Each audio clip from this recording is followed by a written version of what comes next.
Pemerintah mulai mempersiapkan wacana penerapan new normal. Salah satu upaya untuk menekan penyebaran corona, yakni akan menerjunkan aparat TNI, Polri secara lebih masif. Para aparat ditugaskan mendisiplinkan masyarakat di lapangan. Pendisiplinan secara masif ini akan digelar di 4 provinsi serta 25 kabupaten kota, termasuk Kota Palembang dan Prabu Muli.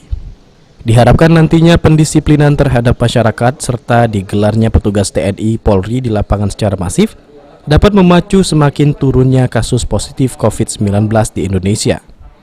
4 lokasi yang bakal menjalankan dimulainya pendisiplinan serentak tahap pertama antara lain DKI Jakarta, Jawa Barat, Sumatera Barat, dan Gorontalo.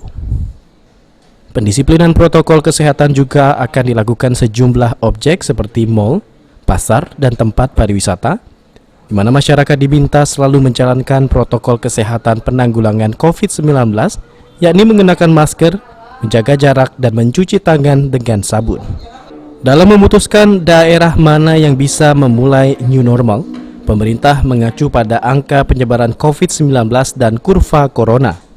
Kehidupan new normal, masyarakat ditandai berjalannya protokol kesehatan secara disiplin, agar masyarakat tetap bisa bekerja produktif namun tanpa resiko penularan COVID-19 yang tinggi. Tim Liputan, PAL TV.